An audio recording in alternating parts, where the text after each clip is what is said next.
2.5 സെൻറ്റിൽ മനോഹരമായിട്ട് മോഡേൺ ഡിസൈനിൽ ചെയ്തെടുത്ത ഒരു അടിപൊളി വീട്. ഇതിൽ നമ്മൾ ചെയ്ത ഒരു മെറ്റൽ സ്റ്റെയർ കേസിനെ പരിചയപ്പെടുത്താൻ വേണ്ടിയിട്ടാണ് ഇന്നത്തെ വീഡിയോ. അപ്പോൾ ഈ വീടിൻ്റെ ലുക്ക് മോഡേൺ ഡിസൈനായിട്ട് ചെയ്ത് നല്ല രീതിയിൽ ഷോ വാൾസ് അതേപോലെ ബേ വിൻഡോസ് കാര്യങ്ങളൊക്കെ കൊടുത്തിട്ടുണ്ട്. അപ്പോൾ ഇവിടുത്തെ നമ്മളെ സ്റ്റെയർ കേസിനെ കുറിച്ചൊന്ന് നമുക്ക് ഡീറ്റെയിൽ ആയിട്ടുള്ള വീഡിയോ നോക്കാം. ഡയറക്റ്റ് നമ്മൾ കയറി ചെല്ലുന്നത് തന്നെ ഹാളിലോട്ടാണ്. ആ ഹാളിൽ തന്നെയാണ് ഇവിടെ ഒരു സിംഗിൾ വിൻഡോ കൊടുത്തിട്ടുണ്ട് കേട്ടോ. വിൻഡോ എന്ന് പറഞ്ഞാൽ നമുക്ക് വിൻഡോ ഒന്ന് നോക്കാം. വിൻഡോ എന്ന് പറഞ്ഞു കഴിഞ്ഞാൽ ഇവിടെ സ്ലൈഡിങ് വിൻഡോ ആണ് വരുന്നത്. ഇതിന് ഈ UPVC സ്ലൈഡിങ് വിൻഡോ, അതിന് സേഫ്റ്റിക്ക് വേണ്ടിയിട്ട് ഒരു അടിപൊളി ഡിസൈനിൽ ഒരു മെറ്റൽ സേഫ്റ്റി ഗ്രില്ല് കൊടുത്തിട്ടുണ്ട്.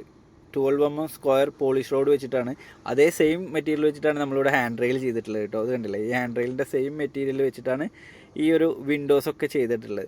അപ്പോൾ ഇവിടെ സ്റ്റെയർ കേസിനെ കുറിച്ച് നമുക്ക് ഡീറ്റെയിൽ ആയിട്ട് പറയാം. ഇവിടെ നമ്മൾ സ്റ്റെയർ കേസ് ചെയ്തിട്ടുള്ളത് 2 ഫ്ലോറിലോട്ടാണ്. ഫസ്റ്റ് ഫ്ലോർ ഗ്രൗണ്ടിൽ നിന്ന് ഫസ്റ്റ് ഫ്ലോറിൽ നിന്ന് സെക്കൻഡ് ഫ്ലോർ എന്ന് പറഞ്ഞാൽ ഓപ്പൺ ടെറസ് ആണ്. അവിടെ ബെഡ്റൂംസ് കാര്യങ്ങളൊന്നുമില്ല. ഇവിടെ നിന്നാണ് ഇത് സ്റ്റാർട്ട് ചെയ്യുന്നത്. നമുക്ക് ഈ വാളിൻ്റെ ലെവലിൽ നിന്നാണ് സ്റ്റാർട്ട് ചെയ്യുന്നത്. നമുക്കിവിടെ ത്രെഡ് സൈസ് നമുക്ക് 25 സെൻറ്റിമീറ്ററാണ് വരുന്നത്. അപ്പോൾ ഇതിൻ്റെ സ്ട്രക്ചറിനെ കുറിച്ച് പറയുകയാണെന്നുണ്ടെങ്കിൽ ഇവിടെ നമ്മൾ ഉപയോഗിച്ചിരിക്കുന്ന സിംഗിൾ സ്ട്രിങ് സെൻറ്ററിലൂടെ ഒറ്റ പൈപ്പ് കൊടുത്തിട്ടുള്ള ഡിസൈനാണ്. 5x5 ആണ് കേട്ടോ. 5x5 MS-ൻ്റെ ട്യൂബാണ് ഇതിൽ സ്ട്രക്ചറും സ്ട്രിങ് ആയിട്ടും ഈ ഒരു സ്ട്രിങ് ത്രെഡ് സപ്പോർട്ടും നമ്മൾ കൊടുത്തിട്ടുള്ളത്. മാത്രമല്ല അതിന് ത്രെഡ് സപ്പോർട്ട് പ്ലേറ്റ് ആയിട്ട് കൊടുത്തിട്ടുള്ളത് 10 mm തിക്നെസ്സിൻ്റെ പ്ലേറ്റാണ്. ഈ ത്രെഡ് സപ്പോർട്ട് കൊടുക്കുന്ന സമയത്ത് നിങ്ങൾ എപ്പോഴും ശ്രദ്ധിക്കേണ്ട കാര്യം, നിങ്ങൾക്ക് വളരെ കുറഞ്ഞ റേറ്റിലൊക്കെ പ്രൈസ് കൊട്ടേഷൻ കിട്ടുന്ന സമയത്ത് പ്രത്യേകിച്ച് ഈ പ്ലേറ്റിൻ്റെ കാര്യത്തിൽ പ്ലേറ്റിൻ്റെ സൈസിൽ നിങ്ങൾ നോക്കണം. ഇവിടെ നമ്മൾ 80 സെൻറ്റിമീറ്ററാണ് പ്ലേറ്റ് കൊടുത്തിട്ടുള്ളത് കേട്ടോ. 5 സെൻറ്റിമീറ്റർ ഇവിടെ ഗ്യാപ്പ് കൊടുത്തിട്ടുണ്ട്. അപ്പോൾ നമ്മൾ ഇവിടെ ടോട്ടൽ വിഡ്ത്ത് 90 അതുകൊണ്ടാണ് നമ്മളിവിടെ 80 കൊടുത്തത്. 4 സൈഡിലോട്ടും ഈ ഭാഗത്തോട്ടും നമുക്ക് വുഡ് പ്രൊജക്റ്റ് ചെയ്ത് കിടക്കണം. അപ്പോഴാണ് നമ്മൾ താഴേന്ന് നോക്കുമ്പോഴേ കാണിച്ചു തരാം. താഴേന്ന് നോക്കുമ്പോൾ നമുക്ക് വുഡ് വെക്കുന്ന സമയത്ത് 4 സൈഡിലും ഒരേപോലത്തെ ചാട്ടമായിരിക്കും, പ്രൊജക്ഷൻ ആയിരിക്കും കാണുക. താഴെ ഇങ്ങനെ നോക്കുമ്പോൾ നല്ല ഭംഗിയായിരിക്കും. 4 സൈഡിലോട്ടും ഒരേ പ്രൊജക്ഷൻ ആയിരിക്കും വുഡ് വെക്കുമ്പോൾ. ഇത് വുഡ് അത്തരത്തിൽ ചെയ്യണം. പിന്നെ ഇതിൽ മറ്റൊരു കാര്യം പറയല്ല, ഈ ഒരു ഗ്യാപ്പ് കണ്ടില്ലേ, 5 സെൻറ്റിമീറ്റർ നമ്മളെപ്പോഴും ചുമരിൻ്റെ സൈഡിൽ ഗ്യാപ്പ് ഉണ്ട്. ചുമരിൽ നമ്മൾ വുഡ് ചെയ്യുമ്പോഴും ഫുൾ പ്ലേറ്റ് വേണ്ട ആവശ്യമില്ല ശരിക്കും. അപ്പോൾ നിങ്ങൾക്ക് ഇവിടെ നമ്മൾ അതുപോലെ ത്രെഡ് 25 ഞാൻ പറഞ്ഞു.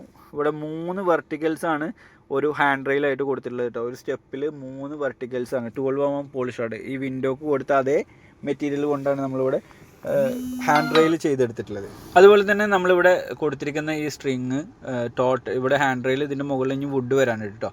2x2 സൈസിലുള്ള മഹാഗണി വുഡാണ്. ഇതിന് ഹോൾസ് നമ്മൾ കൊടുത്തിട്ടുണ്ട്. വുഡ് സ്ക്രൂ ചെയ്യാനുള്ള ഹോൾസ് സ്റ്റെപ്പിലും നമ്മൾ കൊടുത്തിട്ടുണ്ട്. എപ്പോഴും നിങ്ങൾ ശ്രദ്ധിക്കേണ്ടത്, സ്റ്റെപ്പിൽ നിങ്ങൾ വുഡ് ഇൻസ്റ്റാളേഷൻ ചെയ്യാൻ വേണ്ടിയിട്ട് ഹോൾസ് കൊടുക്കുമ്പോൾ താഴെ കൗണ്ടറിങ്ങും കൂടെ കൊടുക്കണം. കൗണ്ടറിങ് എന്ന് പറയുമ്പോൾ മുകളിൽ കൊടുക്കുന്ന ഹോൾസിനേക്കാളും താഴെ കുറച്ച് കൗണ്ടർ ചെയ്ത്, അതായത് ശരിക്കും പറഞ്ഞാൽ നമ്മൾ സ്ക്രൂ ചെയ്തെടുക്കുമ്പോൾ സ്ക്രൂവിൻ്റെ ബാക്കിലുള്ള ആ ഒരു ഇതുണ്ടല്ലോ, അത് കറക്റ്റ് ലെവലിൽ പ്ലേറ്റിൽ ചേർന്ന് നിൽക്കാനാണ് കൗണ്ടറിങ് കൊടുക്കുന്നത്. അത്തരത്തിലുള്ള കൗണ്ടറിങ് നിങ്ങൾ നിർബന്ധമായിട്ടും കൊടുക്കണം എന്നുള്ളതാണ്. അതുമാത്രമല്ല ഇവിടെ നമ്മൾ ചെയ്തെടുത്തിട്ടുള്ളത് ഫസ്റ്റ് ഫ്ലൈറ്റ് കയറിയിട്ട് അവിടെ കോർണർ ലാൻഡിങ് വരുന്നുണ്ട്. ലാൻഡിങ് കഴിഞ്ഞിട്ട് വീണ്ടും അടുത്ത ഫ്ലൈറ്റാണ് വരുന്നത്. അടുത്ത ഫ്ലൈറ്റ് നമ്മൾ ഫസ്റ്റ് ഫ്ലോറിൻ്റെ ലെവലിൽ ഇവിടെ നമ്മളൊരു ഫാബ്രിക്കേറ്റഡ് ലാൻഡിങ് ആണ് കൊടുത്തിട്ടുള്ളത്. ഇവിടെ നമ്മൾ MS-ൻ്റെ പ്ലേറ്റ് വെച്ചിട്ടില്ല.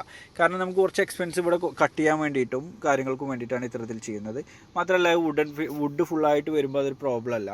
ഇവിടെ നമ്മൾ നേരെ ചെല്ലുന്നത് ഫസ്റ്റ് ഫ്ലോർ ഒരു ഹാളും അതുപോലെ 2 ബെഡ്റൂം, 2 ചെറിയ ബെഡ്റൂമും ഇവിടെ ഉണ്ട് കേട്ടോ. ഈ ഭാഗത്ത് ഒരു ബെഡ്റൂമുണ്ട്, ബാക്ക് സൈഡിലൊരു ബെഡ്റൂം. ഞാൻ നേരത്തെ പറഞ്ഞ പോലെ 2.5 സെൻറ്റിൽ ചെയ്ത വീടായതുകൊണ്ട് മുകളിൽ 2 ബെഡ്റൂം തന്നെയാണുള്ളത്. താഴെ ഒരു ബെഡ്റൂമാണ്. പിന്നെ മുകളിലോട്ട് കയറുന്ന താഴെ നമ്മൾ ചെയ്ത അതേ രീതിയിലുള്ള സ്റ്റെയർ കേസ് തന്നെ ഒരു ഫ്ലൈറ്റ് കഴിഞ്ഞിട്ട് കോർണർ ലാൻഡിങ് വന്നിട്ടുണ്ട്. ലാൻഡിങ്ങിൽ നമ്മൾ പ്ലേറ്റ് തന്നെയാണ് ഉപയോഗിച്ചിട്ടുള്ളത് കേട്ടോ. പിന്നെ മുകളിലേക്ക് അടുത്ത ഫ്ലൈറ്റ് മുകളിലോട്ട് കയറി പോകുന്നുണ്ട്.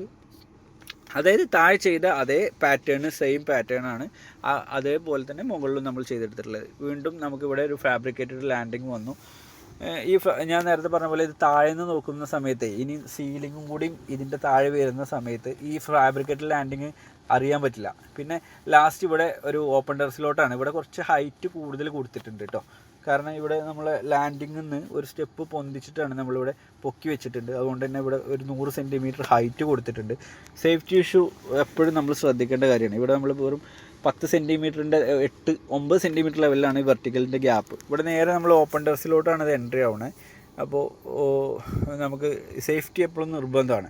ഈ ഒരു ഭാഗത്ത് നമ്മൾ ഹാൻഡ് റെയിൽ കൊടുത്തിരിക്കുന്നതെല്ലാം സൈഡ് ഫിക്സിംഗ് ആയിട്ടാണ്. വുഡെല്ലാം ചെയ്ത് കഴിഞ്ഞാൽ സൈഡിലൂടെ എല്ല് പോലെ കൊടുത്ത് അതിൽ വെൽഡ് ചെയ്ത് എടുത്തിട്ടാണ് ഈ ഹാൻഡ് റെയിൽ കൊടുത്തിട്ടുള്ളത്. ശരിക്കും ഇത് വുഡൊക്കെ വന്നു കഴിഞ്ഞാൽ നല്ല ഭംഗിയായിരിക്കും. ഇത് കണ്ടില്ലേ, സൈഡിൽ ഇങ്ങനെ ഇത്തരത്തിലാണ് കൊടുത്തിട്ടുള്ളത്. ആ ഭാഗത്തും താഴത്തെ ഫസ്റ്റ് ഫ്ലോർ കയറി വരുന്ന ഈ ഭാഗത്തും നമ്മൾ അത്തരത്തിലാണ് സൈഡിലൂടെയാണ് ഇത് ഹാങ് ചെയ്ത ടൈപ്പിലാണ് കൊടുത്തിട്ടുള്ളത്. അപ്പോൾ ഇത് വുഡ് വർക്ക് കഴിഞ്ഞാൽ നല്ല ഭംഗിയായിരിക്കും. ഇത് സ്റ്റെയർ ടോട്ടലി ഫിനിഷായി കഴിഞ്ഞാൽ പെയിൻറ്റിങ് വർക്കും ഫ്ലോറിങ് വർക്കും വുഡ് വർക്കും കഴിഞ്ഞാൽ കാണുന്ന സമയത്ത് നല്ല ലുക്കായിരിക്കും. പ്രത്യേകിച്ച് ആ വിൻഡോൻ്റെ ഒക്കെ കളർ കണ്ടില്ലേ, ഒരു പ്യുർ വൈറ്റാണ്. മൊത്തത്തിൽ വാളും കാര്യങ്ങളൊക്കെ പ്യുർ വൈറ്റിലാണ്. അപ്പോൾ അതിൽ ഒരു ഫാബ്രിക്കേറ്റ് സ്റ്റെയർ കേസ് ഇത് ഇത്തരത്തിലുള്ള സ്റ്റെയർ വരുമ്പോൾ നല്ല ഭംഗിയായിരിക്കും.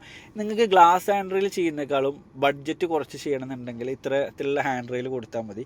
ഇത്തരത്തിലുള്ള ഹാൻഡ് റെയിൽ കൊടുക്കുമ്പോൾ ഒരിക്കലും നമുക്കൊരു കുറഞ്ഞ ലുക്കല്ല, ശരിക്കും പറഞ്ഞാൽ പ്രീമിയം ലുക്ക് തന്നെ നമുക്കതിൽ കിട്ടും എന്നുള്ളതാണ്. കാരണം പുതിയ വീടുകൾക്കൊക്കെ ആളുകൾ ആർക്കിടെക്ട്സൊക്കെ കൂടുതലും മെറ്റൽ ഹാൻഡ് റെയിൽസ് ആണ് ഇപ്പോൾ പ്രിഫർ ചെയ്യുന്നത്. മെറ്റലും വുഡും കോമ്പിനേഷൻ ഹാൻഡ് റെയിൽസ് ആണ്. ചില ആളുകൾ ഒരു സ്റ്റെപ്പിൽ 2 വെർട്ടിക്കൽസ് കൊടുക്കും. 2 വെർട്ടിക്കൽസ് കൊടുക്കുമ്പോൾ ഗ്യാപ്പ് കുറച്ച് കൂടുതലായിരിക്കും, സേഫ്റ്റി ഇഷ്യൂസ് വരാനുള്ള ചാൻസ് ഉണ്ട്. അത്തരത്തിൽ 2 വെർട്ടിക്കൽ മതിയെങ്കിൽ നിങ്ങൾ പിന്നെ 16 mm പോളിഷ് റോഡ് ഉപയോഗിക്കണം. ഇവിടെ നമ്മൾ 12 mm 12 mm ആണ് ഉപയോഗിച്ചിട്ടുള്ളത്. 10 mm ആണെങ്കിലും ഓക്കെയാണ്. 10 mm 12 mm ഒക്കെ കൊടുക്കുന്ന സമയത്ത് നമ്മളൊരു സ്റ്റെപ്പിൽ 3 വെർട്ടിക്കൽസ് എങ്കിലും കൊടുക്കണം. അതായത് ഇത്തരത്തിലുള്ള വെർട്ടിക്കൽസ് ഹാൻഡ് റെയിൽ കൊടുക്കുന്ന സമയത്ത് എപ്പോഴും ഒരു ഗ്യാപ്പ് 10 സെൻറ്റിമീറ്റർ മാക്സിമം 11 സെൻറ്റിമീറ്റർ അതിൽ കൂടാതെ നോക്കുക എന്നുള്ളതാണ്. പിന്നെ നമുക്ക് ഈക്വൽ ചെയ്യുന്ന സമയത്തൊക്കെ ചെറിയ വ്യത്യാസം അങ്ങോട്ടും ഇങ്ങോട്ടും ഉണ്ടാവും.